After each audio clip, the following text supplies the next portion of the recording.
Today we'll look at what the digital decade means at the local level, and it's part of a whole series of Connect University seminars. We've been doing that since 2015. It was one of the initiatives of our current Director General to actually get more in-depth discussions, not only between ourselves, because we have those, but also with the constituency that we work with and work for. And that is what we're trying to do. So there will be various sessions coming on stream also later on in the year, always mixed, physical presence and online. So keep your eye out on the Futurium page where all of these things will be published. Now for today, as I said, we have a very specific theme that we will address, which is the digital decade and the local level. And if you would like to participate through questions and answers, and I will be moderating today. My name, by the way, is Eddie Hartog. I'm the head of unit for technologies for smart communities. If you want to participate, go to the Slido. Probably everyone knows Slido by now, and the hashtag smart communities will allow you to ask questions and get answers from the panelists. If you would like to use social media, particularly Twitter, then use the hashtag connected university or Living-in.EU. So those are the ones that we will use today, hopefully. And I'm very pleased to have the Jacques Perriot team with us today. It's composed from various people, and there's even more people that have worked behind it.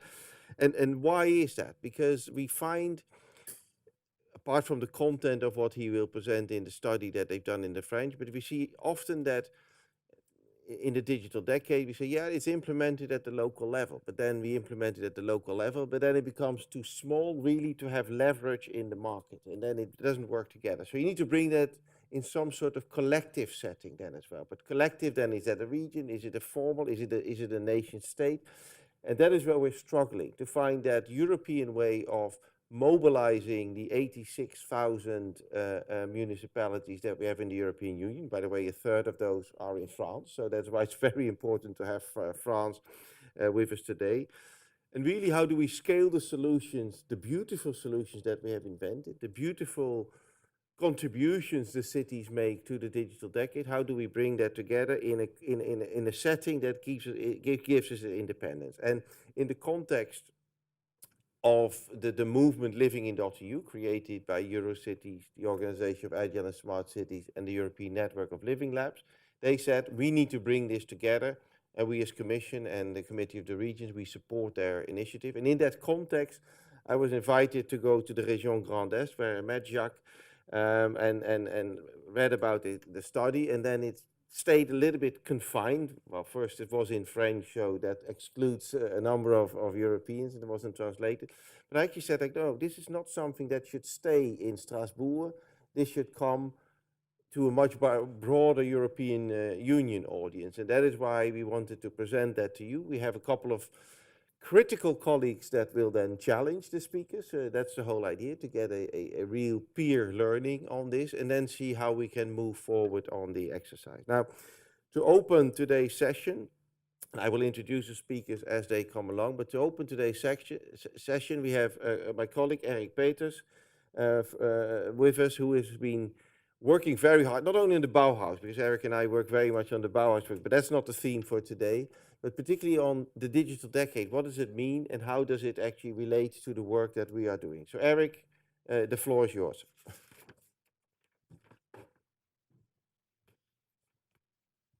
Well, thank you. Thank you very much, Eddie. Thank you to all participants and to the speakers. Well, I think first that I would like to underline the validity of the intuition of Eddie and his team to try to bring together some two elements that may appear as very different, while linking smart communities activities with a digital decade strategy. And it may be seen as very different. But in fact, my point today is really to show that there are complementarity, and even more than complementarity in these elements. Maybe let's say a few words about the strategy first. I mean, the digital decade strategy is making the digital policy entering a new step, a new phase. And I think the objective is really to bring digital policy at the same level as the policies for climate change. So bringing together common targets, common governance, bringing also the energy and the investment needed all across Europe in the same direction. And this is, again, one element that will make the complementarity with activity at local level very important. And this digital decade strategy, if we remember the way we have been introducing and designing digital policy in Europe, we started first in the 90s, and it was about bringing telecom regulation. It was about very sectoral initiatives, and ICT at that time was the name. And then later on, the first step of trying to bring together digital policy in a single chapeau was the digital single market strategy in 2015. And here, I think we crossed the first line, which was to say, look, digital should be dealt with in a more comprehensive way. And we did that, but we did that with a very focus on single market. It was about geo-blocking, it was about copyright, about audiovisual. It was a very important step, but still incomplete. Since 2015, a lot has happened. We see every day that digital is not just a sector. It's not just ICT. It is changing the way we live, the way we vote, the way we work, the way we educate, the way we talk, the way we discuss between us. So it's changing everything. The second element has been the crisis with the COVID crisis. We have seen that the digital importance is not just an economic importance. It's an importance for our resilience. The sovereignty of our element was also critical. We saw also that the divides that exist is not anymore tolerable between us. We cannot tolerate that there are people that are excluded from the digital sphere. And I think that this crisis has brought for the need for a step change. And this has been also echoed in many ways, but the fact that we need to do more than monitoring the way we transform our digital sphere. We need to shape it. And this is where we are coming to this digital strategy, decade strategy. Next slide, please. I would like to highlight 4 elements of our attempt to be more comprehensive, to be more assertive, and also to be more ambitious. The first element is to look at where we want to head to and to have clear targets and a clear commitment from member states and from EU institutions to reach targets on infrastructures, on capacities. This is about forming much more ICT experts. It's also ensuring that people have all the basic skills for dealing with digital. It's also about more unicorns, doubling the number of unicorns. It's about having a wider share of our of the capacity of production of microprocessor. It's about more digitalization of companies. So we have a compass that gathers about 15, 16 targets that we are fixing to ourselves. But the digital strategy reflects also the fact that our objective is not just about infrastructures and capacities. It's about making and shaping a digital economy and a digital society that is human-centered. And this is where values matter. We have an ambition in Europe to build a different society than in China or in other countries. And we want to have these values at core. And this is why in this digital strategy, we have a declaration of rights and values that is our ethical compass that say that this transformation should be human-centered. It should be inclusive. Solidarity should be at the core of it. It should be safe and secure. That's my first element. Clear target for 2030, which gathers infrastructures, capacities, rights, and values. The second element is that it's good to have targets. It's better to reach them. And here we have a strong governance system that we are putting in place based in particular on an annual report that will set out where we are in our digital transformation globally, which will be adopted every year in June. But together also with member states, we are going to identify gaps and to see whether, when there are problems, we can move forward and we can act together. So a governance mechanism that will be able not just to monitor, but to act. And the third element is that we need to do much more in terms of investment. And we need to do much more in terms of collective investment with multi-country projects. And here, the digital decade is providing for new tools and new focus on these MCPs. Next slide, please. And so coming back to my initial question, and why does that matter for smart communities, and why is it so complementary? And here I would like to say two things. I mean, one general element based on this slide, and maybe one comment based on the reading of the report. The first slides that show that we have numerous of ways in which regions, local communities, smart communities project can be part of that. I mean, first, I think there is a clear reflection that this is not a Brussels strategy. This is a strategy where all actors should be felt really actively taking part of. What the success of the target will not be made here in Brussels. The success of the target will be made by activities that will be taking place in La Région Grand Est, in Italy, in Poland, because actors will develop unicorns, they will develop projects, and they will provide for digital transformation. So achieving the digital target is something that counts for all of us. The second element is that in many ways, the approach that is being taken with governance targets, this is something that can be also used by regions and smart communities. We see already some regions in Europe adopting the similar approach, adopting a strategy based on clear targets and a governance that enable at their level to mobilize actors.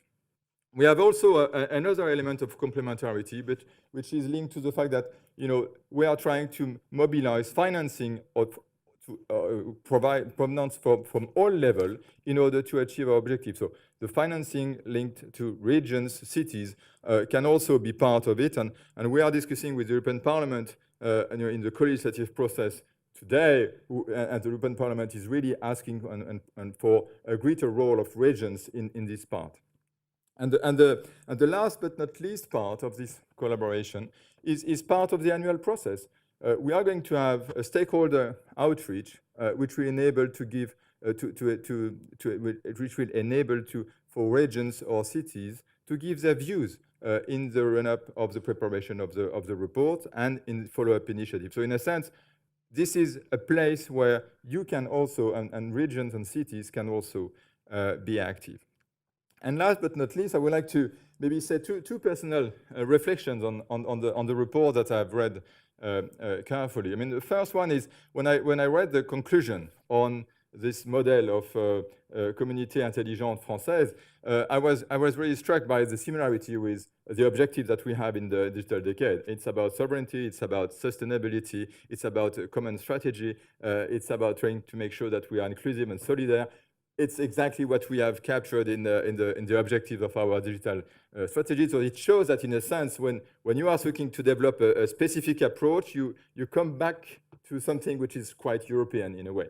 So that's really interesting, and I think that this is very important. The second element is which struck me in the report was the discussion that you have between strategic approach and more experimental and incremental approach. And I think that these are really, both are important. You need a strategic approach to frame innovation and to frame the activity. I don't think we want to develop a sort of a social credit system in Europe. So in a sense, we need a frame for developing experimentation. At the same time, the reality is that in order for making things happening, we need to experiment, we need to test, we need to bring new ideas. And we need this incremental step also together. So I think that by the same token that strategic framework of the digital decade is valid for smart communities, I think this complementarity of strategicness and experimenting and testing is very relevant. So I wish you a very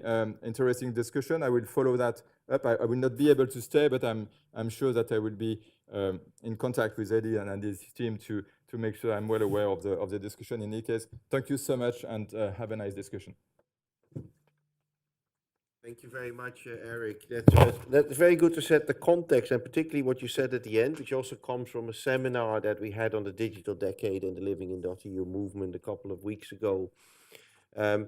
That the agendas actually align. When you speak to the people on the ground, they actually come to the same conclusions that we have sort of concocted in the spheres, in the Brussels spheres. And The execution part is the difficulty. How do we bring the various noses in the same direction?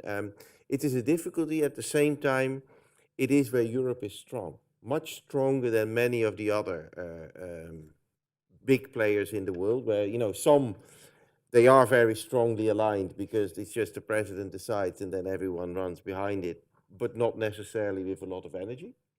And in others, whatever the president decides, the cities do something else because they have a different color, and the industry does something completely different. We're starting to get that alignment at the different levels of governance, but also with our industry, and that is really at the heart also of what the study has proposed, and the title is very telling. It's from smart city to the real world of connected territories. I mean, a lot of words are in the smart city. I've been doing smart cities for about 40 years, and in the beginning, it was just to bring a computer in a town hall and make sure that you can have your all identity in a computer base. That was smart cities in those days.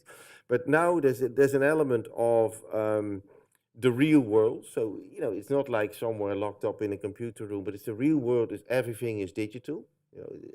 So it's really about how the real world interacts. But it's about connecting, and it's about territories. We call it communities, others call it villages, the next one calls it regions, but it's really to bring those elements together. And what we will do in the first panel is Jacques, who's been leading the project on behalf of Civiteo, and well, it's a big team, but you'll explain the team that you have. We'll do a short introduction of where this all comes from and what we've done. And then Aurélie Legrand will present the main conclusions of the report, and then through a panel, we will have a discussion, and hopefully either they feel as aligned as Eric indicated in his introduction, or they say, no, actually, no, not. So the whole idea is to really have a debate about these conclusions and see whether we are as aligned as we think we are. So Jacques, the floor is yours.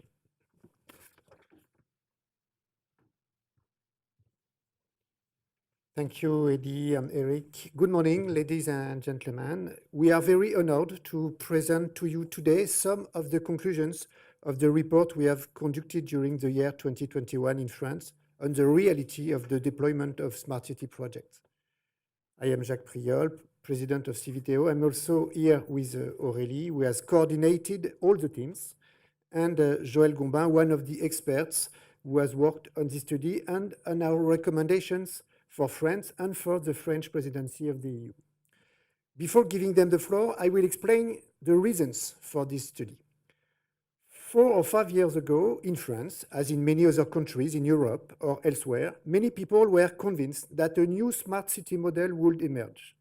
Not the IBM or Cisco model, but a strategic global model that would generalize the use of digital technology and data to manage the main urban functions: energy and lighting, water, waste, and transportation.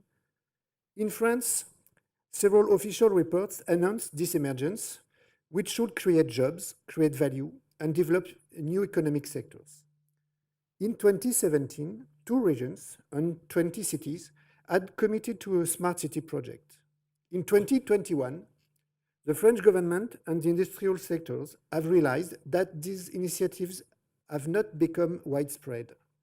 But at the same time, we have seen many other initiatives developed, sometimes unexpectedly, sometimes in small cities, sometimes in surprising use cases. The purpose of our study was therefore to understand what is really going on. If the turnkey model of the data-driven smart city is not spreading, why? And what is the model or the path taken by the others? That is what Aurélie will explain to us. And what are the technical conditions? What are the barriers to be removed so that the good practices invented in certain cities can spread? That is what Joël will present. To conclude, I would like to tell you that the complete report is very large. It is the result of 8 months of work with some 20 French and Canadian consultants, some of whom are online or with us here in Brussels. We conducted dozens of interviews and hearings. Nearly 150 people, elected officials, civil servants, and industrialists took part of this work, and I would like to thank them all. I also want to tell you that this report has already had a significant impact in France. Indeed, the day of the presentation of the report, the French government announced a call for projects whose funding is no longer intended to make prototypes, but intended to allow the scaling up of all these prototypes that have already worked in other cities. I leave the floor to Aurélie. Thank you.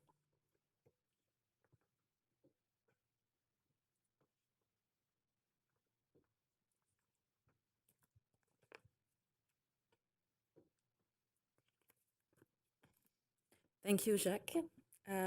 Indeed, the study provides a complete review that highlights a few principles that are common to all smart territories, some of which are well known, but we'll see that it brings out also a few points that strongly differ from the principles usually stated. First of all, smart territory have this in common. They design and organize the use of digital tools by taking into account the political priorities and specificities of each territory. They contribute to a better life for inhabitants. They improve the quality, efficiency, and effectiveness of services provided to citizens. The projects also involve the participation of new actors, startups, associations, research laboratories, digital platforms, or they imagine new forms of involvement of public and private actors of the territory, for example, the historical operators of public services. These projects ensure public control over governance and over the data that are used. More generally, they integrate principles of sovereignty in the choice of technologies and tools. Of course, they must protect the personal data of the citizens, and they must respond to the new cybersecurity issues that have recently hit local authorities and for which they were little prepared. Finally, the issue of digital sobriety appears today to be a real concern shared by many territories and also shared by the economic actors. Nevertheless, beyond these common principles, the approaches may differ from one place to the other, and probably much more so than we imagined before conducting this study. The choice of themes is very broad, even if certain fields dominate: energy, water, mobility, waste, environment. Experimentation is highly valued because it allows the evaluation of technological innovations and their relevance to the needs of the territory. But in the end, this approach is not really standardized, and the implementation methods can be very different. Successes are highlighted while failures are ignored, and it makes collective capitalization, quite difficult. The technological choices are also very varied. They concern networks, sensors, storage, and data processing. And there is a paradox between mature technologies that do not spread and innovative technologies that attract precisely because they are new. Options that are highly emblematic of the smart cities, such as hypervisor, territorial data platform, or digital twin, are still not widely used. And moreover, if these options are presented as a grail, the risk is that it may slow down the development of smaller smart territories for which the first step would seem too high. The ways in which citizens are actually involved, whether in the design or in the management of new forms of public action, differ greatly from one territory to the other, and they are still very experimental.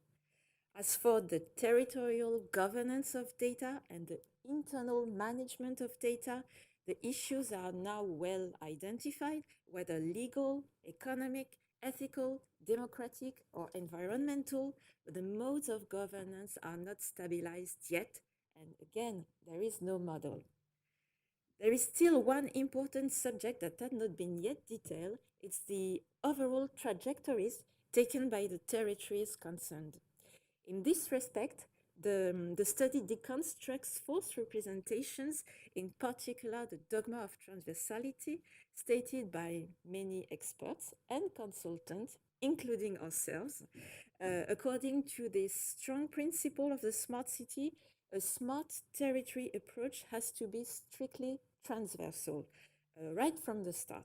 In fact, we have observed that there are two different approaches. First of all, there is a global integrated approach, of which the most two representative examples in France are those of the city of Dijon and more recently of Angers. The On Dijon project is the first integrated smart territory infrastructure in France. With a budget of 105 million euros, it takes the form of a pilot station for connecting urban services. And with a budget of 178 million euros over 12 years, the Angers project covers the field of electricity, building, parking, waste, and water. This global approach is based on a strong political will and a medium-term vision. It requires the construction of a complex legal framework and a multi-year investment program. The first step is high, and the next steps require consistency and highly organized cross-functional governance internally, but also for managing the relationship with the companies in the consortium executing the contract. The major challenge is to meet the multiple timetables and to bring together the legal, financial, technical, and managerial responses. Internal transformation thus becomes a condition for deployment. Once the contract has been awarded, there is no turning back, or else the project may fail. Few territories opt for this model so far. The second trajectory is incremental. It can start with small-scale tests and prototypes, which often concerns a single field. The decision to innovate can be the result of a political reflection, a technical proposal, or an opportunity seized thanks to the proposals of a company or a university laboratory. Step by step, when new projects come together, they benefit from the experience acquired. The major challenge is then to create and maintain this transformation dynamic. There is a strong risk of stopping along the way, sometimes very, very early on, at the level of prototypes that have never been scaled up. Or the risk is to accumulate prototypes that ultimately change little in the daily lives of the citizens. There is also a strong risk of a lack of coherence in the tools and in the methods, which would have to be corrected later on anyways. As part of this study, we identified a few examples of territories that have adopted one or the other of these approaches, and we found that many territories had adopted the second approach. So, a word of conclusion to say that this incremental approach shows to territories that are starting their reflection that it is possible to start a smart territory approach through prototypes, through small projects, without necessarily depending on large call for projects, but by building step by step an approach as close as possible to the needs of their own territory. Thank you. Thank you very much, Oli. That was a very good introduction. It also shows this complicated thing of what do we do together and what do we not do together, because you often find, in use cases, every mayor would like to decide separately what they want to do, that they want to necessarily negotiate with all the other mayors in France and what. But at the same time, do they really need different engine rooms? Because that's not where you make the difference. And it's that balance that you need to find between those two elements that is important. Now, thank you very much, Aurélie, for the introduction. Now we have a distinguished panel with us today that will give their impression of the recommendations that you've made, maybe challenge some, maybe provoke a few questions on what you've done. And I will introduce the panel now in one go, and then we'll give them the floor in sequence. So first we have Heidi Schombar from Rotterdam. She's been for 20 years in research and coaching in particularly in Rotterdam. And um, one of the things she did in 2015, she founded the Kankan Tree Company, which is a consultancy firm that is committed to transforming organizations and the way they engage citizens, customers, and employees. Now, that relates very much also to what we're trying to do in cities. Then I'm very pleased to have Alessandra Zini with us as well from the SME Alliance. We've been working together, and it's one of those organizations that has said, well, we actually would like to bring the companies into this game as well. So, and we would like to work with you. And they've been very actively also working through a focus group on this. So Alessandra will give her comments. And then a colleague from within the house, from within the commission, Patricia Zulis, from the Joint Research Center, will also give her view as a spatial data scientist who specializes in urban analytics and machine learning. So that's very relevant for the stuff that we are trying to do. Maybe can I give Heidi the opportunity first to react? Heidi, are you online? While Yes. Heidi is coming in, let me just remind the audience to use the hashtag Smart Communities Slido space to ask your questions. And I know that most of the time there's not enough time for questions, but I moderate differently. I will just interject them as they come in. So feel free to put your questions on Slido. Now I'm looking at the technical colleagues to see whether the panelists are in the room. Otherwise, I'll start with Alessandra because she's definitely in the room. Heidi is in? Yeah? Fine. Maybe Heidi, Eddie. you start off. Good morning, Eddie. Good morning, everyone in the call. Thanks for this opportunity and for the invitation to be on the panel. Quite honored. Maybe I can reflect a little bit on what I've read. I'm impressed really by the report. Great work. Very comprehensive. So kudos to the team who did this. And I also really like what you call the French model for territory, for smart territories. It's values based, it's principled, and it's goal directed. So basically, everything that you want a smart territory to be is in your definition. So I really like the model that you propose.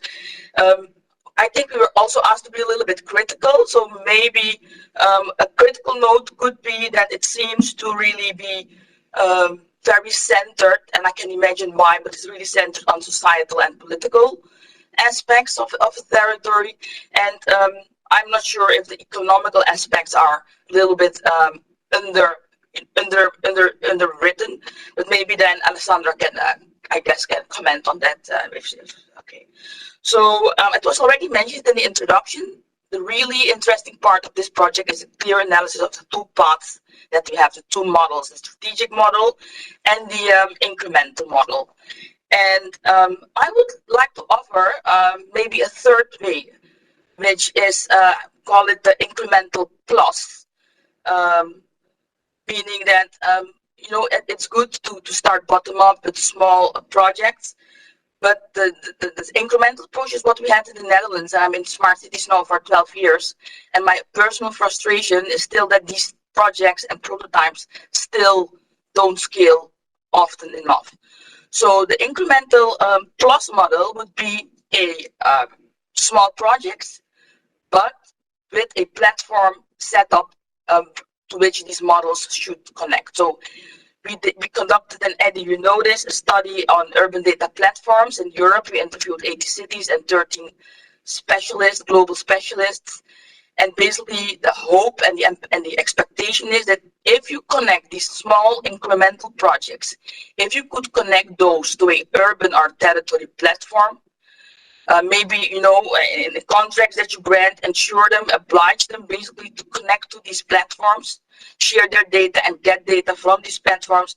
We believe, and the study and the panelists that we interviewed also believe, that this could be, no guarantees, but this could be the way to scale smart city projects. So I think it was mentioned, strategic approach needed, incremental needed, but maybe we should also add this third way, this middle way of adding incremental plus, so incremental plus platform.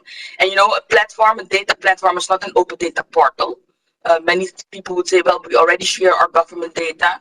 No, this is really about being an exchange, an Airbnb for data or Uber for data is the metaphor that you could use here. So then that's basically one feedback. I don't know if you want me to carry on, Eddie, or do you want to go? This was my response to the report. And I also have some ideas about what it would mean for the platform. And trust is very essential. You know, if you build a platform, government should really take the lead, because the market is not going to do it, because we don't know which projects are going to connect and when and what the business model will be, unless you enter public-private partnerships. And of course, you also asked us about digital twins, but maybe it's better to give the floor to some of our other panelists. So that's it for now. Thank you. You already raised a couple of good points, Heidi, and I think it's maybe nicer to have a sort of flow of the conversation also for the audience online, because we all know how difficult it is to stay focused for that long time with one speaker. So maybe, Alessandra, let you come in first with your reactions, and then we come back to a number of the themes. Sorry. Then we come back to a number of the themes that Heidi just raised as well. Alessandra. Thank you, Eddie, for the floor. Good morning, everyone. Thank you for having me. Actually, I'm quite excited to be here today to present also the company's perspective and the small, medium-sized enterprises perspective to this digital transformation of our spaces.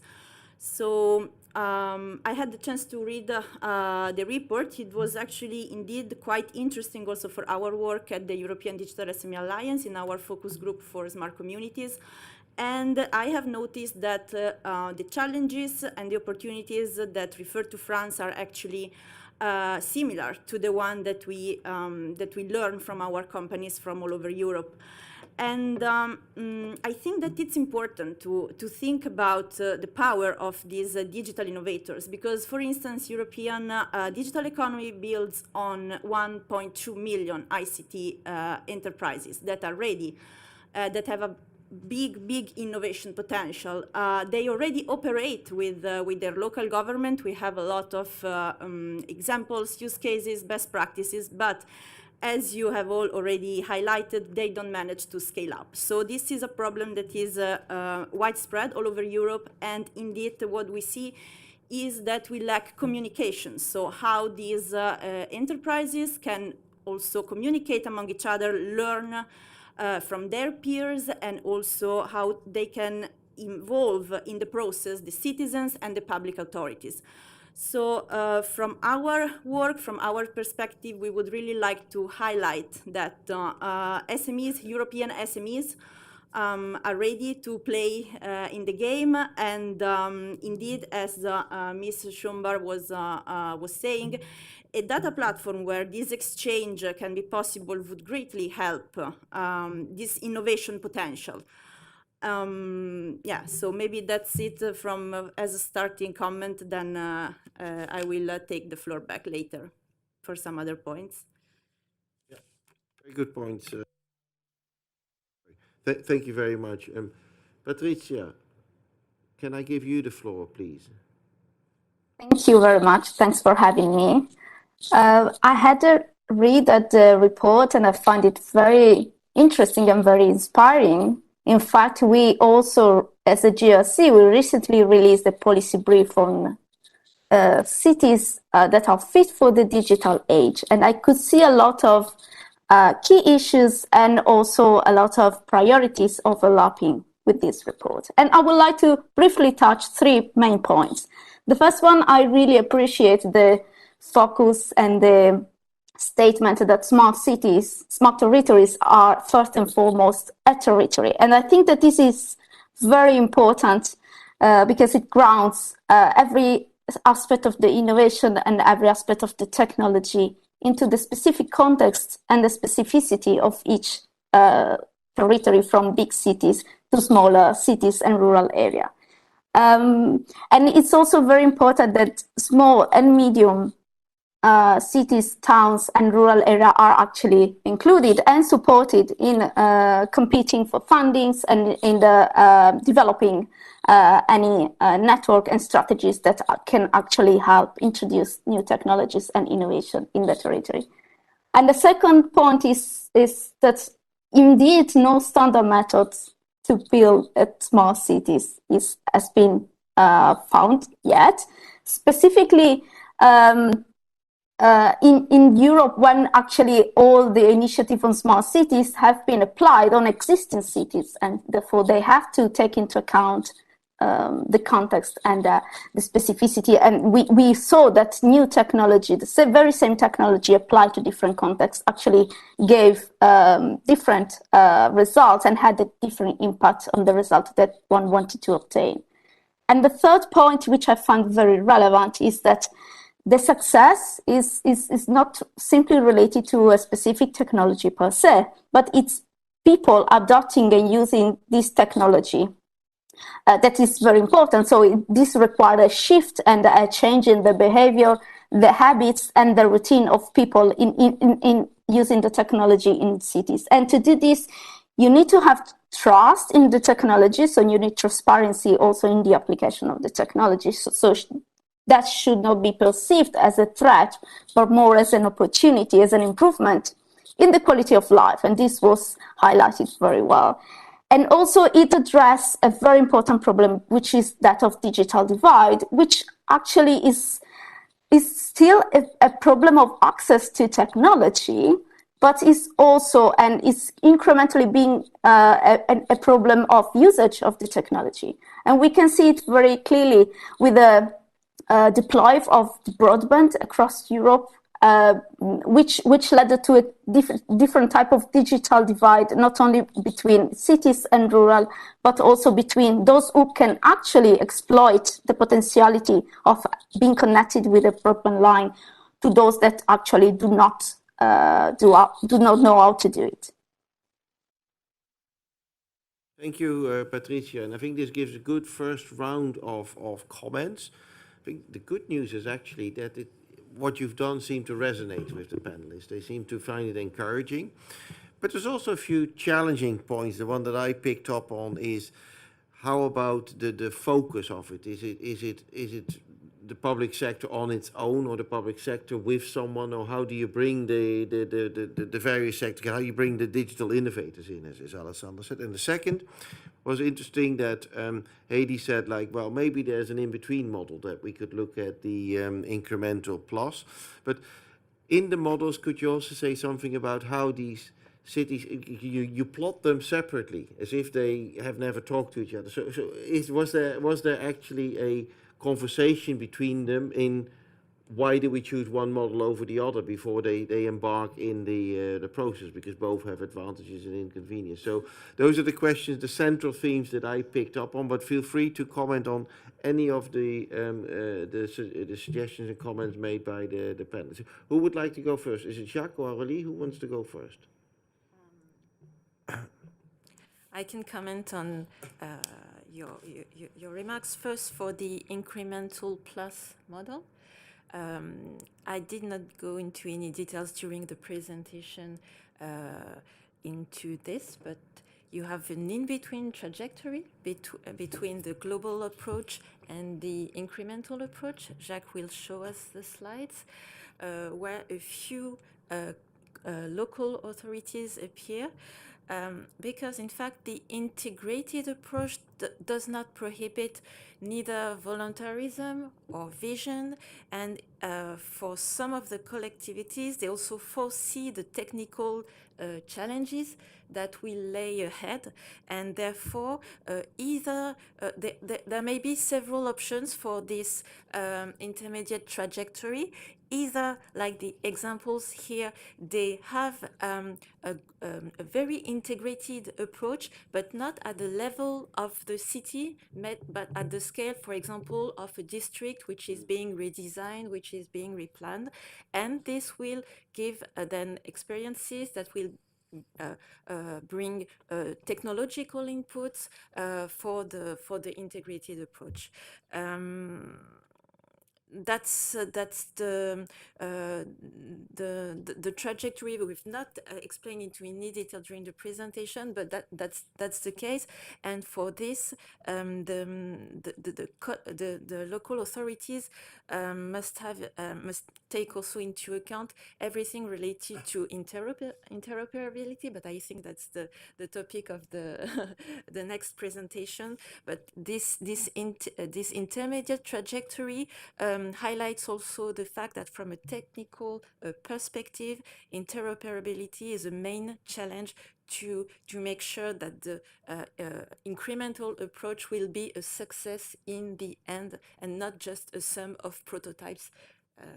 Okay. The second comment, I think, was about the ability to authorities to share experiences. And in fact, we've highlighted in the study that the authorities tend to market a lot their own innovations, as if maybe they were only their own, and similar innovations did not exist in with other collectivities. And that's why that was one of our recommendations for the study, is to suggest that they share more of their experiences, either from a technical perspective with the building of common standards, or even from a process perspective, a managerial perspective, so as to build a real smart territory community in the end.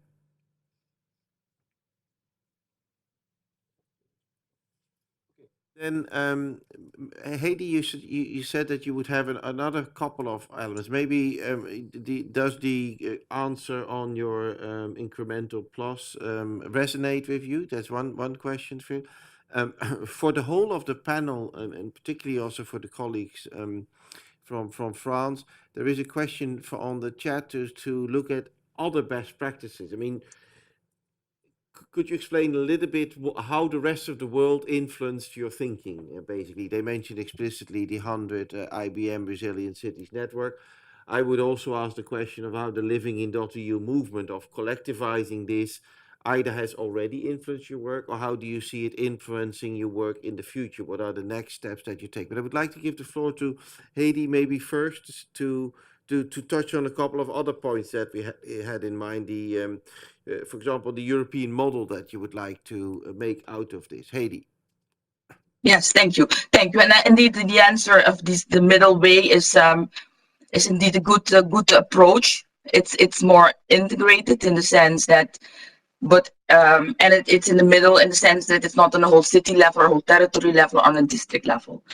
Okay, so with the platform approach, you really, it's not, the platform does not necessarily stands for integration. It stands for the possibility to integrate. It stands for the possibility to innovate, and it stands for the possibility to meet others with similar projects. So I'm not sure if we're talking about the same thing, but maybe that goes into much detail for the call now.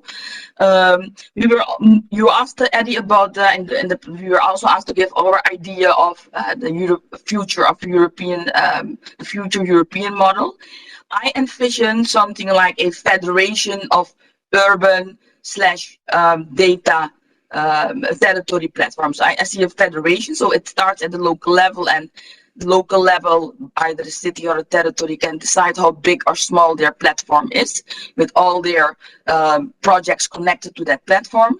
And then these have to be interoperable. And so ultimately, I see a federation of platforms also enabled really by government, I think, but the jury is still out there. In our panel, we asked people, is this platform vital infrastructure, or is it up to the market to do this, or is it somewhere in the middle? And there was this little bit of bias towards vital infrastructure, but I'm not sure if the government really agrees with this. So in the future, I see this federation with with collaboratories. So the question was also asked, do we use these platforms to solve climate and huge societal problems? Yes, I can imagine that from this federation, you collect data, you put them in collaboratories, maybe with digital twins on them to visualize things for citizens, so that citizens, because that's a good thing about visualization, it makes complex problems comprehensible to non-experts. So use them also to engage citizens and use those collaboratories with digital twins on top of them also for joint decision making, because we all know that the city is not a sum of sectors. The city is really a system of systems. So there is cross-fertilization between the climate problems and housing problems and waste problems and mobile problems. So that's what I hope. I hope we get this federation of platforms with collaboratories, digital twins that engage citizens and that are suitable for joint policy making and joint decision making. And of course, with private sector involved. Not to forget about Alessandra's point. Yeah. Excellent. I would like to go to Patricia maybe for a moment to look at spatial data, or geospatial data and sensor data. So really the data that comes from above, from space, and data that comes from underneath. And then also go to the colleagues to ask how is that integrated in your models? How do you see that, Patricia? I can name a number of European projects. Heidi, when you mentioned a federation of data platforms, I immediately think like, yeah, that's what we invented, a data space for smart communities. We are working on this, and there will be future connected university sessions on data, including data spaces. So that resonates with us from a higher policy point of view. How do we make it work? And how do we then use the various data sources, because our colleagues in our directorate work on so-called Destination Earth, where they really want to use geospatial data for simulation and stuff. But it's nice to have geospatial data, but you need to link it to the sensors on the ground. And how do you bring that together? So first, maybe, Patricia, could I get maybe some idea of your work on this, and how do you see this model linking to that? Yeah, I think that's well, recently we had a kind of an explosion of spatial data, urban data coming from cities, from all territories, because there has been a huge deployment of sensors, and so we analysts are very happy with a lot of data that we get to play with. I think that there are a lot of different tools that can actually help planning, innovation in city, also engaging with citizens to also explain how these changes will happen in cities. Because I think that ultimately the focus should be on actually using this technology to empower citizens. And so the production, the sharing, and the use of the data and the technology should ultimately go to inclusion and support and the democratic process. I would like to mention a small point that sometimes doesn't get very noticed, and that is that we have a lot of data. We have very sophisticated models for monitoring cities and modeling cities, forecasting possibly future cities development, etc. And we also have artificial intelligence. We use machine learning every day. We also use deep learning now. I think it's important to highlight that this data and this model that we employ for urban analytics and for real-time monitoring do have limitations. No matter how big they are, they do have limitations. So data has bias, data has problem of representativeness in cities, also depending on where the sensors that are producing this data are placed in cities. So you may have some places that, or some people that are left behind because they are not represented in their data that you then use to model the cities.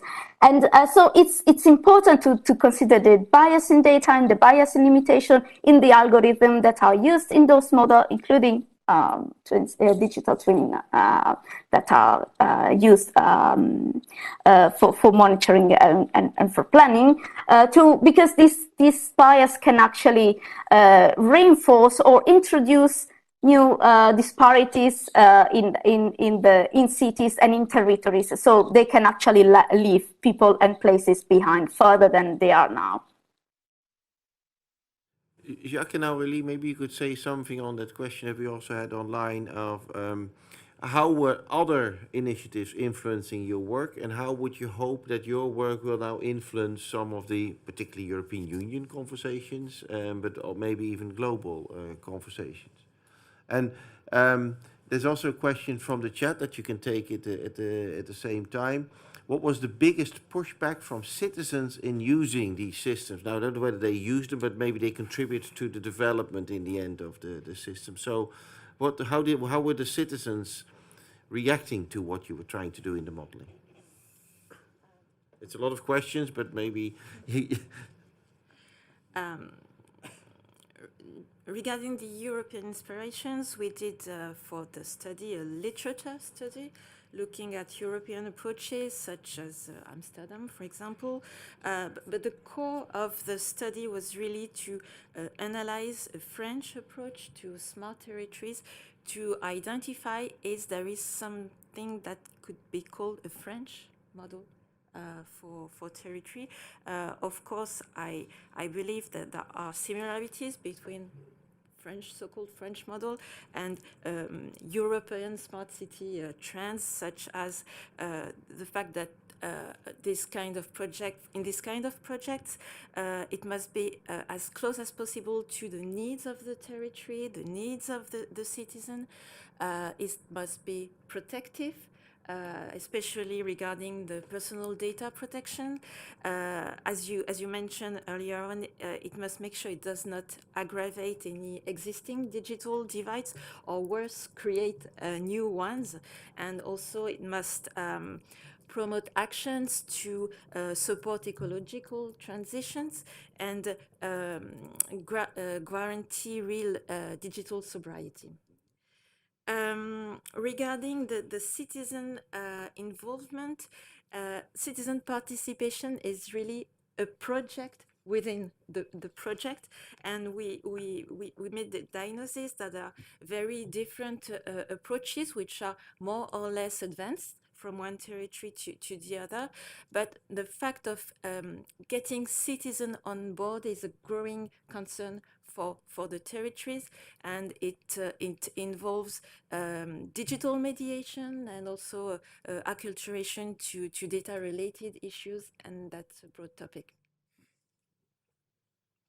Alessandra, I'm briefly coming back to you also again on the role of SMEs. How do you see that SMEs can actually benefit from the model that was presented?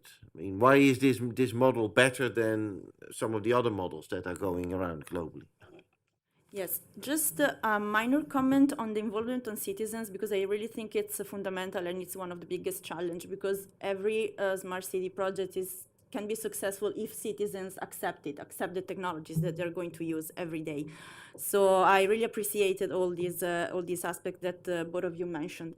And for SMEs, clearly this model is more beneficial because perhaps they lack resources, they lack capacities compared to the bigger players.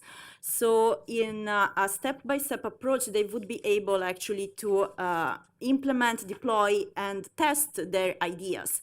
And also they can learn from their peers, they can learn from good practices that have been already established, they can build up on data sets that are already available, and they can somehow integrate them or build entirely new services based on the specific needs of the community. And why SMEs are better positioned also to do that is because they are already embedded in the territory, they are already embedded in the local infrastructure, and they are, let's say, better positioned to collaborate with the citizens and also to gain their trust, because citizens know them, for instance.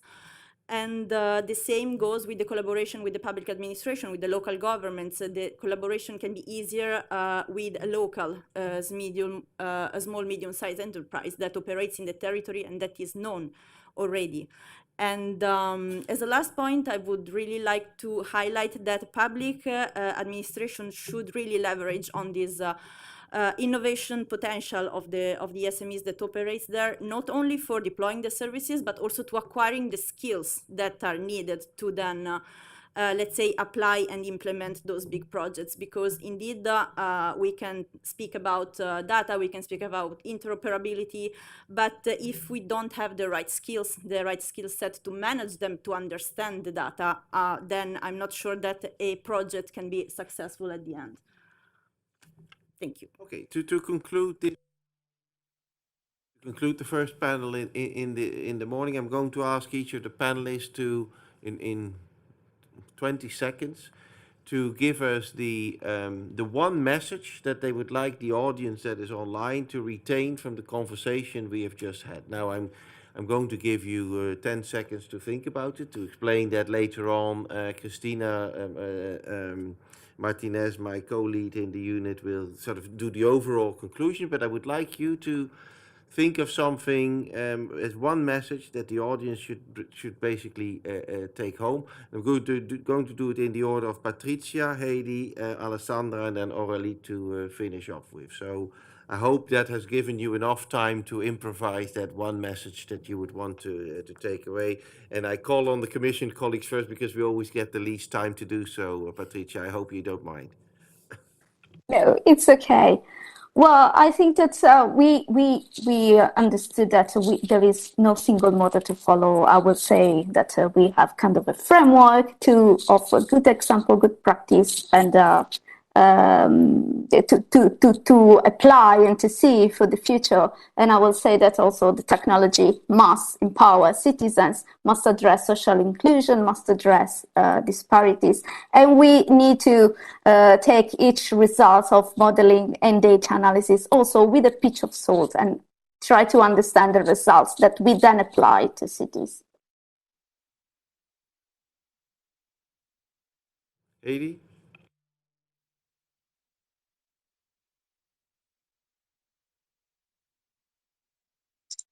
Thank you, thank you. So my conclusion would be, as I like the French model, I don't see why it should not be called the European model, especially if it takes into account small and medium-sized enterprise and startup and also the economic aspect. I like the point made that data is not the holy grail, and we should be very much aware that data could be biased. So this is why the ethical part of this whole smart territory and smart city stuff is crucial, ethics and trust. And finally, don't forget about the platforms and incremental plus. That would be my closing remark. Thank you. Alessandra? My brief conclusion would be let's leverage on what we have already in-house, because it's a lot, and especially those SMEs that are in the local territories can really offer solutions that respond to the specific needs of the community, and they play already by the EU rules, so they are already deploying services that comply with European regulations. So this could be an easier, perhaps faster way to really shape a European way of digitalizing our communities and territories. And finally, Aurélie? I would say that today we realize that smart city projects are not only for large cities, like it was 4 or 5 years ago. Small territories, small city, villages, rural areas also are starting to tackle this topic. For example, when renewing a concession contract, when planning a new district, and we should observe also these new approaches and see how we can help those territories. Excellent. Well, thank you very much to the panelists. I mean, virtually we'll give you a round of applause, so it's more difficult to do that in this setting, but thank you very much for your participation. I've seen that there's still a couple of questions coming in the chat, but the program foresees, and I like to stick to the program time-wise, a 5-minute comfort break. Just, sort of take your eyes off the screen a little bit, get a cup of coffee, cup of tea, glass of water, or anything else you would like. And then we come back. But as I said, I like to stick to time stopping, but also like to stick to time starting. So we will start then in 5 minutes with the second panel. Thank you.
I know. Timbira.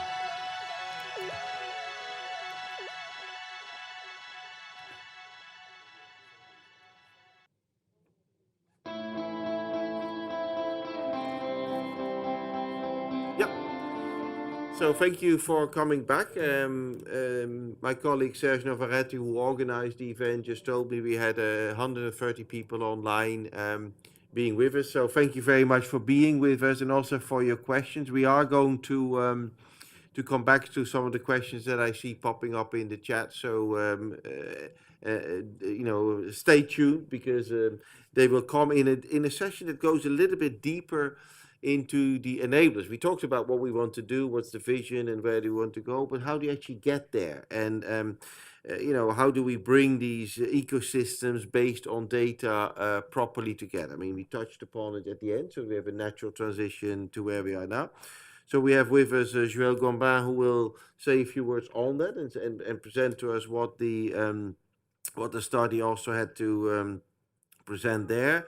And then we have three panelists that I will introduce later that will then comment on this, and we will have the same sort of interactive session as we had before the break. Joël, the floor is yours. Hello to everyone. Thank you very much for having me today. It's a great pleasure.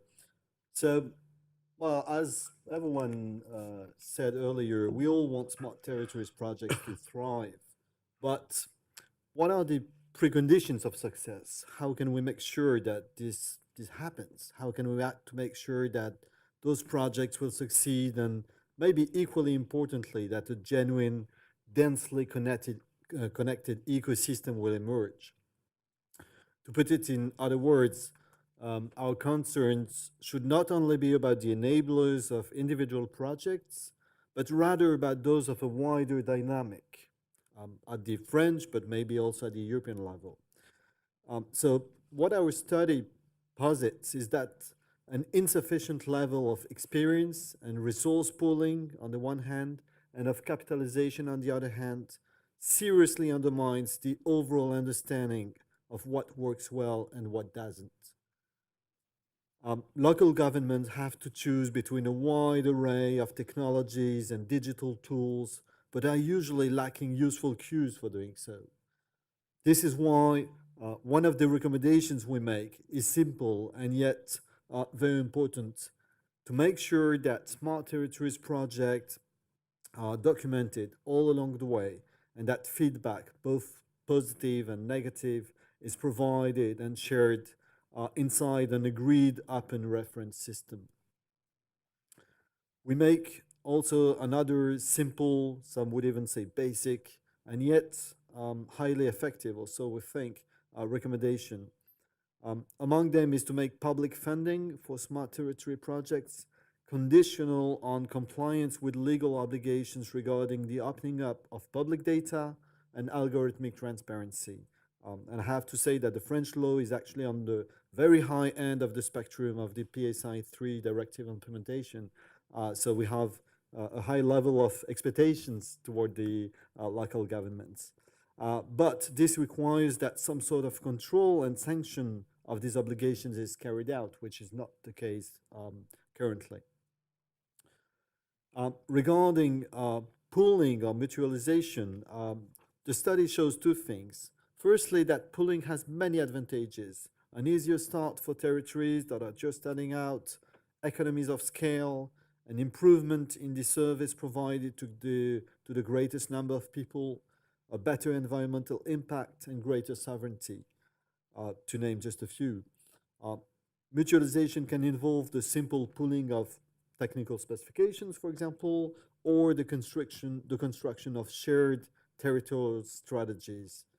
It can involve upstream grouped procurement or downstream the pooling of infrastructures, for example, a network or a data platform. Several recommendations are formulated in our report to encourage this mutualization, which everyone is calling for, but which is really difficult to organize. One of the recommendations is to create a shared resource center on smart territories for local authorities and their operators, gathering technical, legal, and operational components. That could be done at the French national level, but obviously there would be opportunities for connecting that to a European platform for mutualization.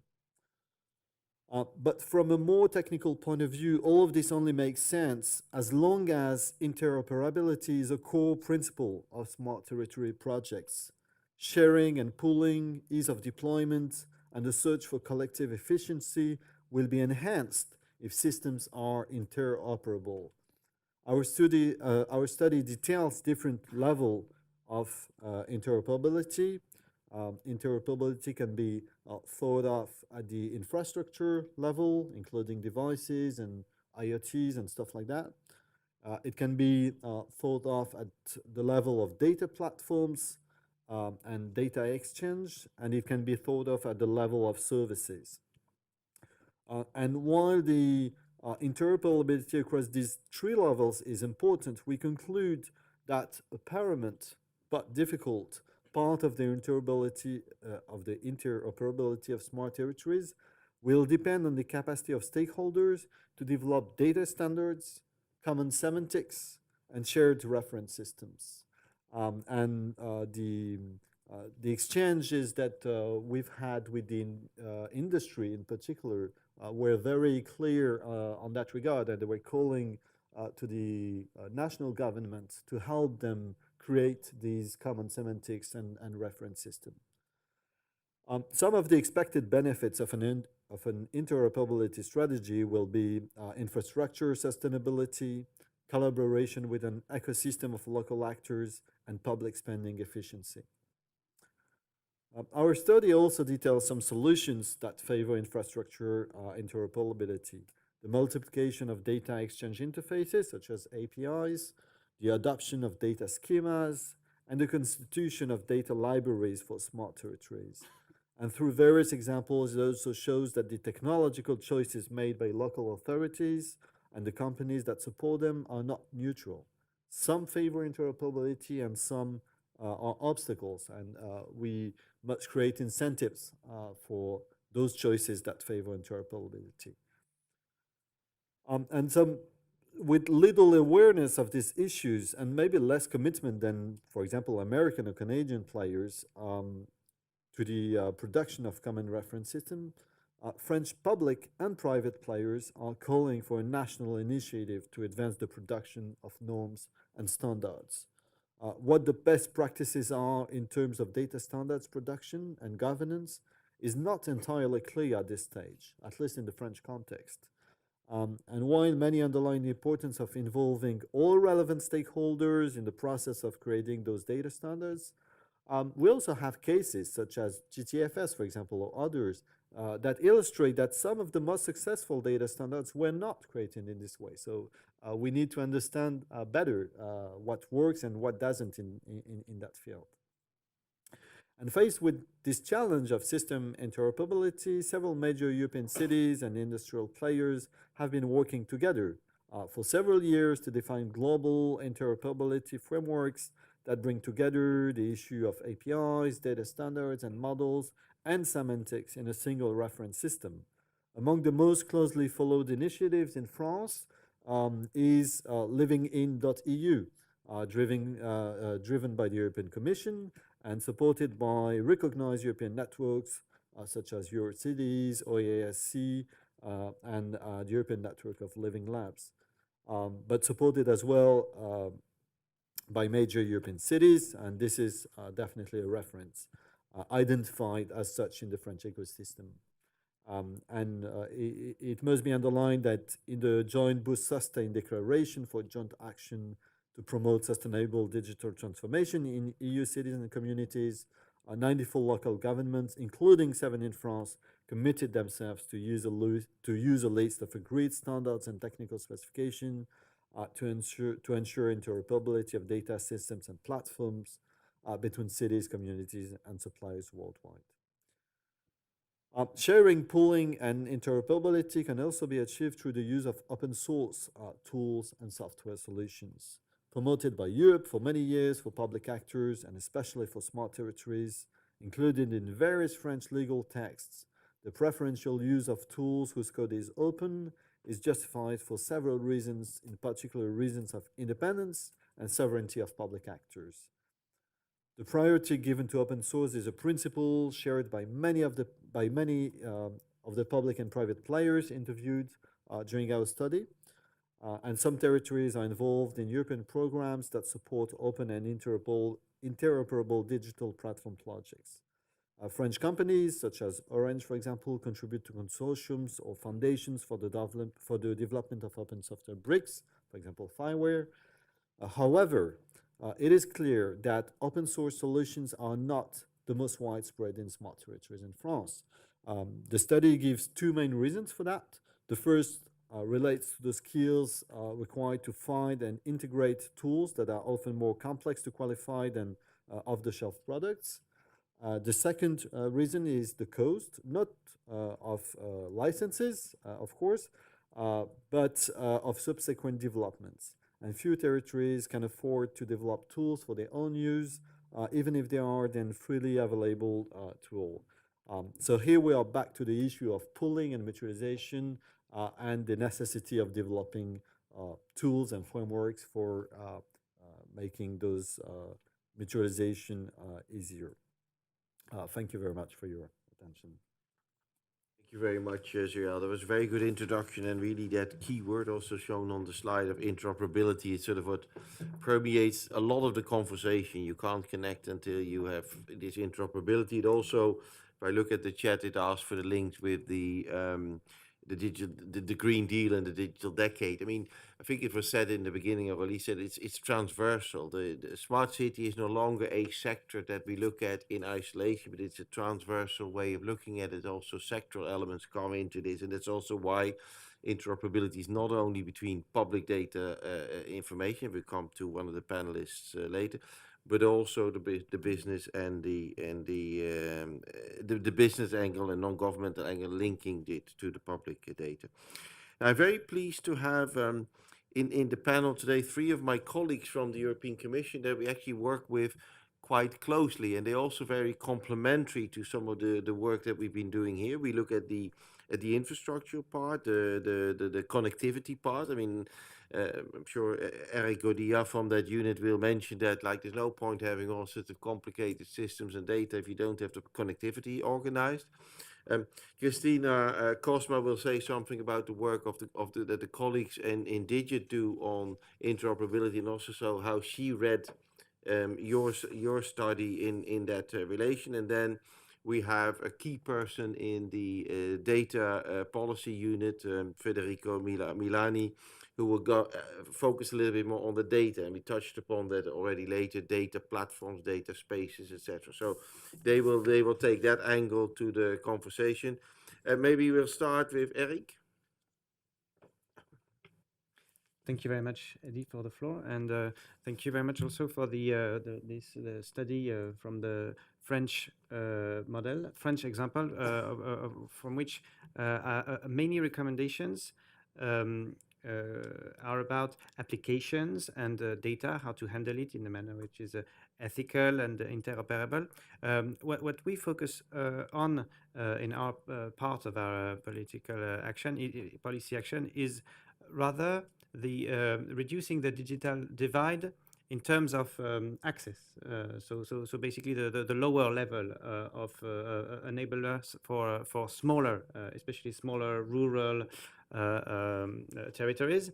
So digital divide in access, and then from there take it to reducing the digital divide in skills and in other kinds of enablers. So what we have been looking is we have a number of objectives. Basically, coverage of connectivity is our basic indicator, but we also have a look at which kind of broadband and how can we also help and support territories who are not necessarily used as well as big cities, maybe, to launch projects which are innovative. And the fact that the step gets higher and higher with innovation is also something that we factor in, because there are several ways of connectivities that we need to diffuse. So one of the objectives we follow is, and which is linked to the use done of the data, is digital sovereignty. Because of course, end-to-end security, privacy, and sovereignty is something that also has to cover these very basic layers. So even that also is related to strategic autonomy. So that's one of the objectives. To have interoperable networks was mentioned as something, of course, very important. But of course, we do not consider that one technology is good per se. They are just means, and that's also part of what Living-in.EU considers. Technologies are tools to be used for the objectives. But what we try to do is promote the interoperability, or the most interoperable technologies, or to try to foster to make technologies interoperable when possible.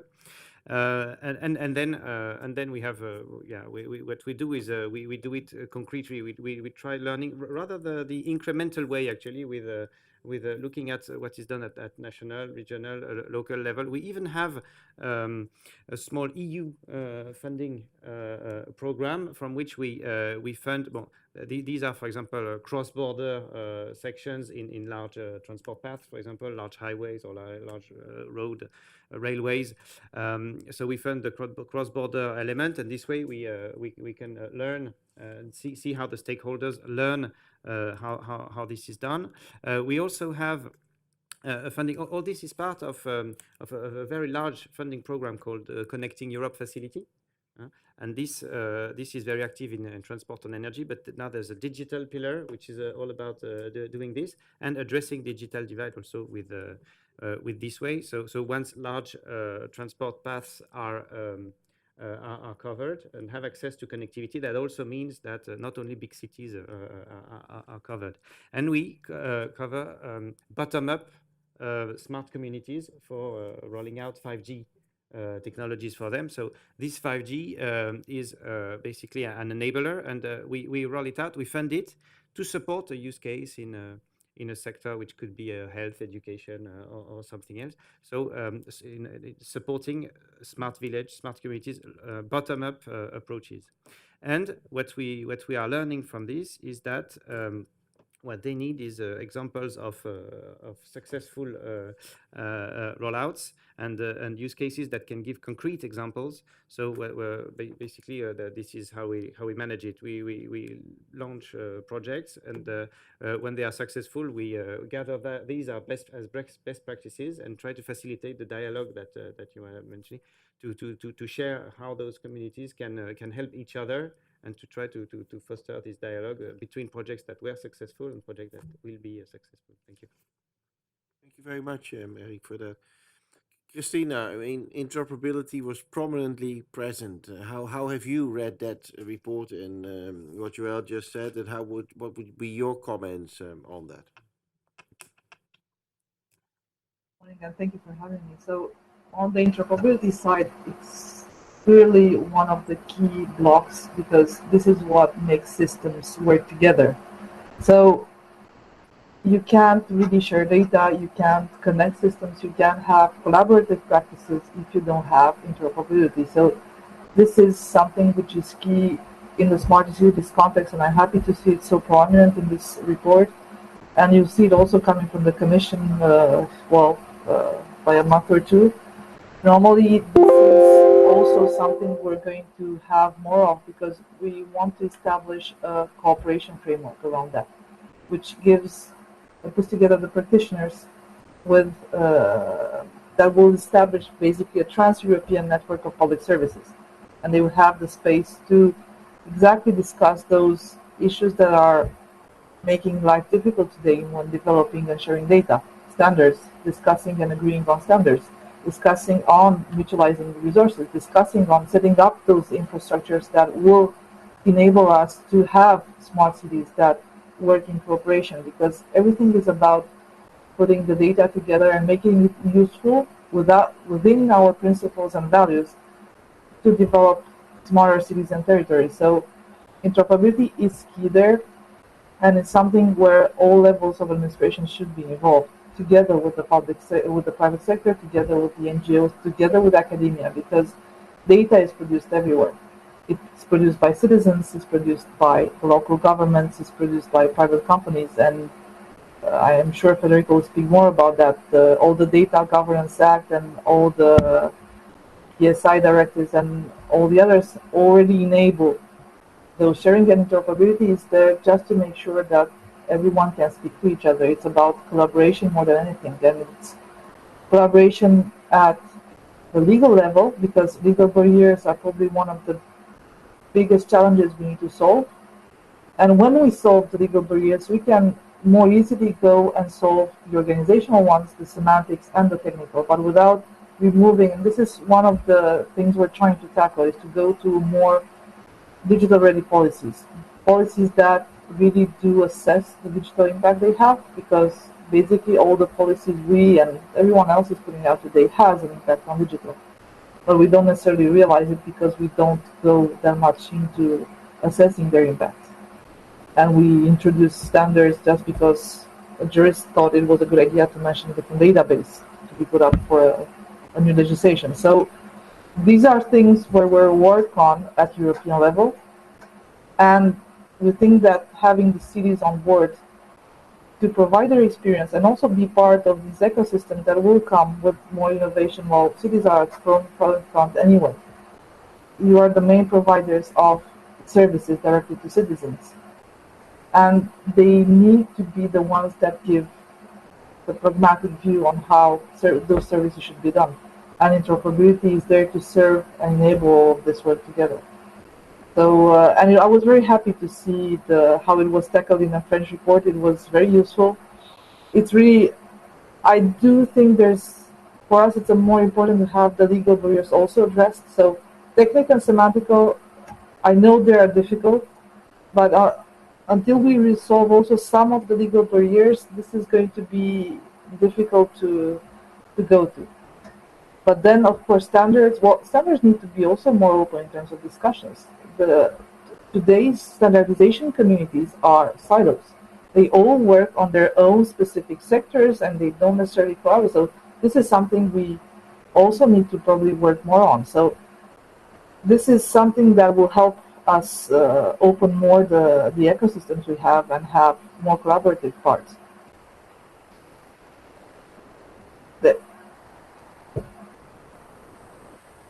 Thank you very much, Christina, for that angle to it. And I know that Christina and the colleagues in Digital are also working on precisely bringing that. You mentioned mutualization of the resource. I think I'll come back to that later. That may be a question also to Joël, like how do you actually have that conversation with everyone in the room? Because it's easy to say, it's not easy to do. And it's something that maybe you can give us some advice on. But before that, I mean, data has been the pervasive part of the discussion. Even in the first panel, it comes back now.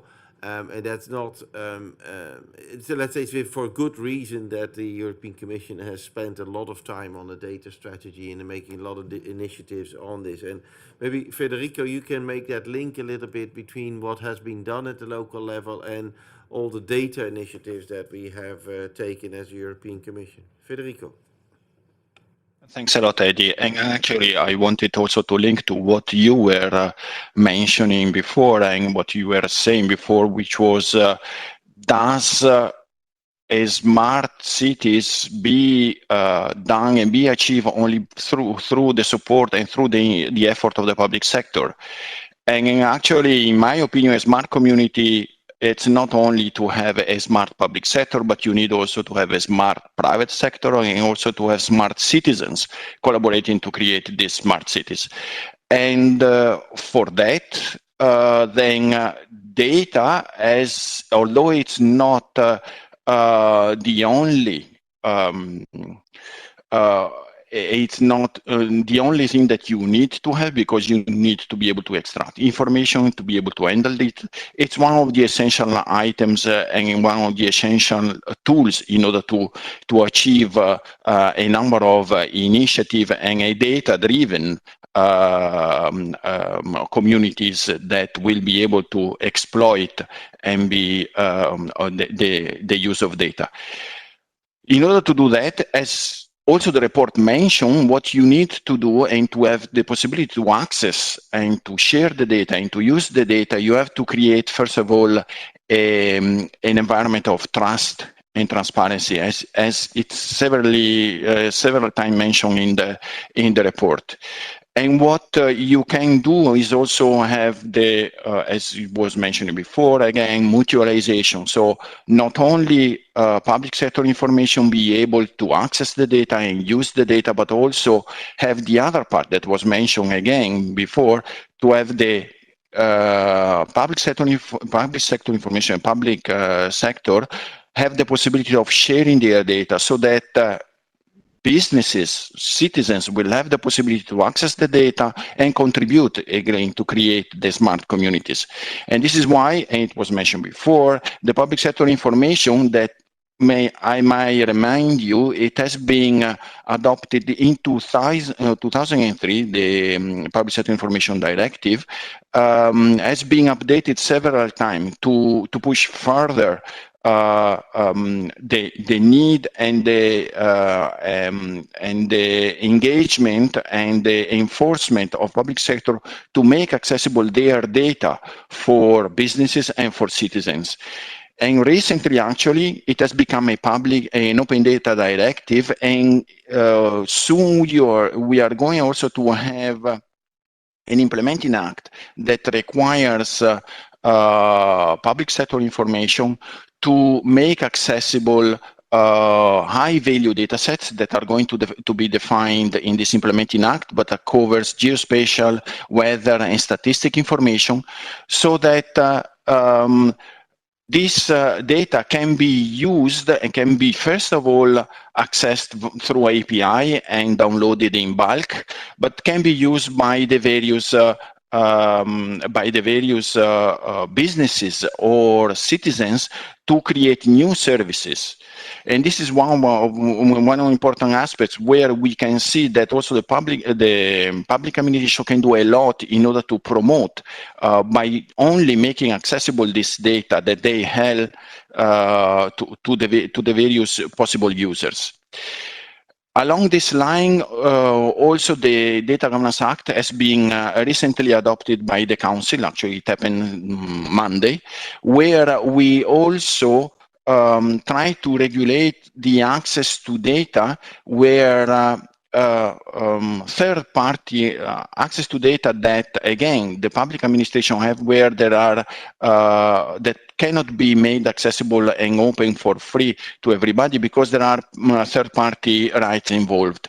In there, what we want to promote, again, is the possibility to researchers to use this type of data. I don't know, for example, statistical information on the composition of a specific area of a city, of a town, or a region, or health information that can be useful, again, to then, when extracted the information or anonymized, to be able to create new services, but also it can be used for again policy development. And in there, what we hope is that there will be again a more close collaboration between public administrations, even local public administration, and research or organization that wants to innovate and create and provide services.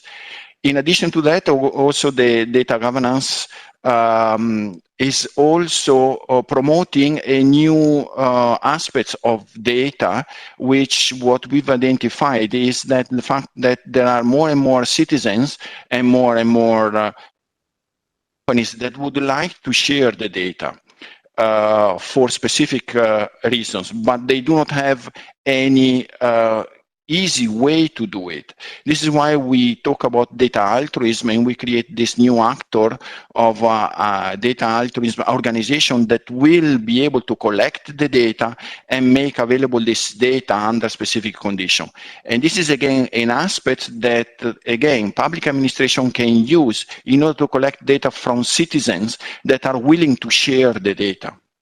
And then finally, we've got the Data Act, which is a proposal that has been recently adopted by the Commission and is being discussed in Council and Parliament, where we are going also to promote the sharing of the data by giving to the users of IoT devices the possibility of entering into a contract with the manufacturer and have the possibility of accessing the data and sharing the data to other third parties. And again, there you can see how the third parties can be public administration, local services that can use that data to provide additional services for the communities. So you can see that all these legal instruments have got the have got the aim of the objective of increasing the sharing of the data. And public administration can be both on the giving side, so data holders that provide access to information and then can get back services for their communities, but also being on the other side where they are receiving data and can have access to the data that they need in order to provide new services. Finally, talking about, and it has been mentioned already, standards and interoperability, what we are also going to promote through, for example, support and the Digital Europe program and the Digital Europe program, so financial support, is the creation of data spaces. So again, there, and Eddie can also go much more into details, we are going to promote the creation of data spaces in various sectors, energy, mobility, but also in the smart cities, because what we believe is that by creating a data space where data can be shared in a trusted manner, again, this one will facilitate the creation of communities and services for the communities. Again, there, we are very attentive to the issues and the questions of standards and interoperability. And this is why one of the major activities that we are going to launch, a major project that we are going to launch, is what we call a data space support center, where we want to, and where we would like to have all the major players that want to share data, so including the smart cities, to collaborate in order to define what are the basic building blocks and the basic requirements for creating a data space. In this, we've got also then another activities that I want to mention, which is the major activities that we are going to carry out related to the creation of this data infrastructure by developing, by procuring an open source software that will allow the sharing of the data, the identification of the participants of a data space.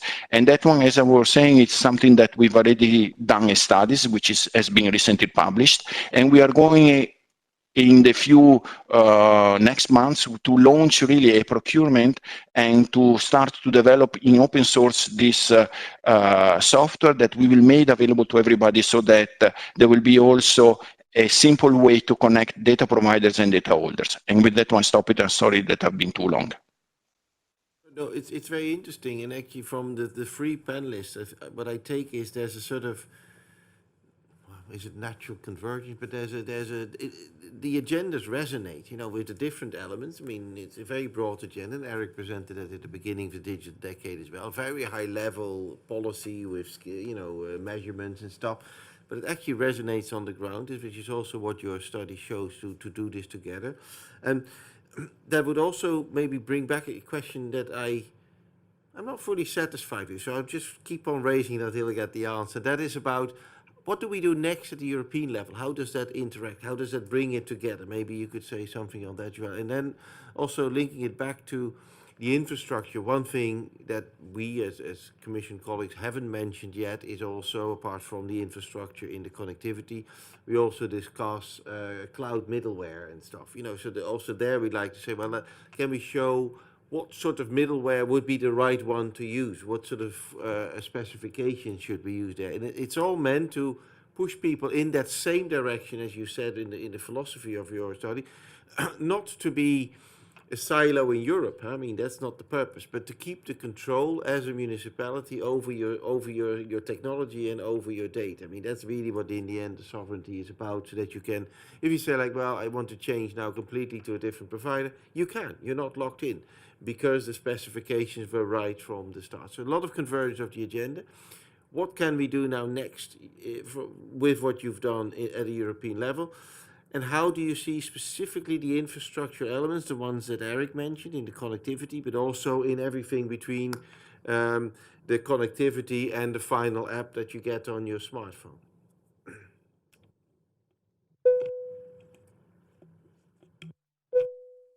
Yeah, sorry. Well, thank you for these very interesting questions. Some of them are very hard too.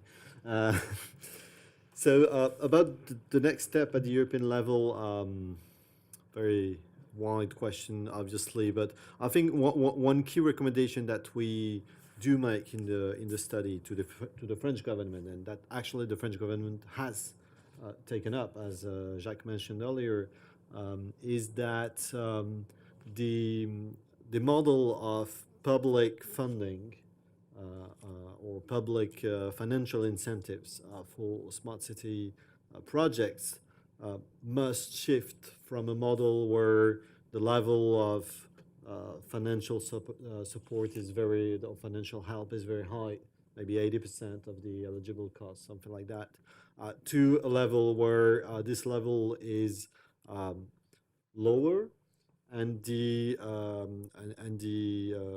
financial help much more targeted to very high impact projects and targeted towards the need for scale up rather than experimentation. So maybe that's something that could be discussed and maybe implemented at the European level too. In terms of cloud middleware and sovereignty, I'm not the greatest expert on that topic, but this is definitely an issue and something which is definitely discussed in the French context. The French government has taken initiatives to, well, first of all, to promote the use of cloud computing very, very thoroughly, but at the same time giving public actors, and in particular local governments, some sort of double bind situation, because they say you should go to the cloud, but the RGPD and the sovereignty objectives means that you shouldn't go to American cloud providers. But also, we're not sure that we have French or European providers that can actually do the job. And so they have devised a public strategy for that, but I'm not entirely sure that it is yet completely sufficient. And we do, as consultants, we do receive a lot of questions from our clients as to what they should do, and the answer is not entirely clear yet. I think we have to keep in mind that sovereignty is definitely something paramount, and that we should help public actors achieve it, but that if we do it at the expense of usability and the quality of service, this will not work. So the challenge is really to create offers that are both very good quality, not too expensive, but also sovereign. And with regards to the third question about infrastructure and the kind of lower layer of infrastructure interoperability, it's a very interesting point, because the report that we did was commissioned by the French government, but it was actually asked for by the industry, in particular by the industry, by the representatives of the telecom industries. Those companies that during the last 10 or 15 years have deployed broadband on the French territory. And their point was that, okay, we've done a lot to deploy broadband on the territory, and in the French context, and I suspect this is very different in other European countries, in the French context, it's more or less achieved. Or in a couple of years, maybe in 3-year time, all of the public programs for that will be done, will be achieved. So what's next? And in particular, the question was what's next in terms of economic model, in terms of business. How do we go from deploying broadband and 5G and so on to creating high services with high added value? So I do agree with your point, but I think there's a contextual effect where in the French context, this issue was implicitly considered as already solved. With whether this is right or not, I think it's never a solved issue because, of course, the technology continues to advance and so on. But it was not so much the focus of our report because the interrogation was really on, okay, what goes next once we've got all this connectivity? What do we do with what travels inside the pipes, so to say? Very good. Now we're gradually nearing the end of the second panel as well. I would like to ask the three panelists from the report and from today's session, what do they see as the learning for the policy area that they are most actively involved in? Maybe Eric, may I start with you? I don't give Commission colleagues a lot of time to think about these sort of things. So that's just my habit. External people, I give 10 seconds, but the Commission people, this is not prepared. So Eric, but what would be the learning for you from the conversation we've had this morning? Thank you. First of all, that France is all covered by 5G, so that's a surprise to me. My figures say it's only 2/3 and only broadband, so if you want small cells, IoT connectivity, millimeter waves, it's still several years away, and financing is not planned yet. But the second thing would be, yes, that the layer for which we work, which is infrastructure. So we are working to address the needs, basically, of the upper layers. So what's really interesting is this difference between whether it's planned or whether it's incremental or bottom up. And actually, we have a bit of both in our program. And yes, we will be following really with this bottom up Connecting Europe facility program, where we are waiting to see lessons learned from the first call, which where projects will start at the end of this year. Thank you very much. Thank you very much, Eric. Christina. Well, ideally, I would have had Max here to say what Digit would do exactly, but what I think will be done in the context of the digital decade and in the interoperability objective that we have there is that more projects will be done on the ground also with the cities, because these are the perfect laboratories to get interoperability going.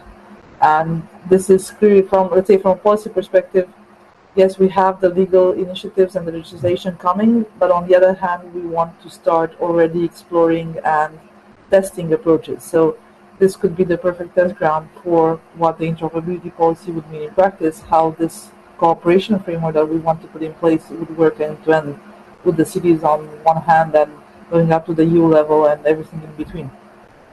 So yeah, this would be a very pragmatic approach to policy making and going on.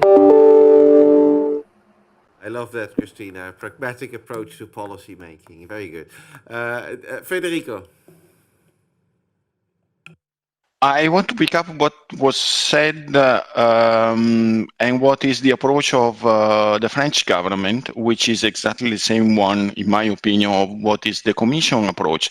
So let's stop piloting, let's stop testing, and let's build it. Clear message that we are giving also with the Digital Europe program, which is a deployment program where we want things being built. and being used. And this is the approach that we've got with data spaces. This is the approach that all the activities in the smart communities under the Digital Europe program are in. So let's start to build the smart cities. I'm almost going to say, Federica, and we stop here, but we don't. We still have a few closing elements to the session today. One, very practically, there's a question still in the chat about how data sharing initiatives, how other data sharing initiatives like Inspire are brought in. There are also data sharing initiatives in the ITS directive, for example, in mobility, there's in various areas. And that is precisely, Federico, correct me if I'm wrong, but that is precisely what we're trying to do. That conversation is about putting all those building blocks together in a data space that makes sense and allows for innovation as well. So I know that from the Green Deal data space, for example, the Inspire directive is one of the main building blocks that we have. So that's one answer to the question in the chat. Secondly, I still want to come back to this, bringing the territorial entities together, because most of the examples we see, and most of the time I see an example on a slide that is of a municipality that is at least 50,000 or over. Now, I don't know from the 36,000 municipalities you have in France, how many, which percentage would be over that, because a lot of them are small as well. That's also what I think is the beauty of the Living-in.EU movement. I say that at every panel. We have one of our members, they were actually in a session yesterday, Dingolstadt, 7,000 inhabitants, and they should also be part of that digital transition. They do not have resources to set up their own data platforms and urban strategies and God knows what. But they need to be able to benefit from the collectivization that we are doing. And I think the study that you've shown is very important message in my view as well, that you have that the French government gives of this, bringing this together. So those were the comments from my side. You won't hear me anymore, except for thanking all the teams involved in the organization. Of course, Jacques' team that has been here to present it. The Connect University team, thank you very much for hosting us. And of course, the web conference team, always very reliable and pleasant to work with. That without them, we would not been able to do this. And actually, we did this even before COVID like this. So congratulations to you.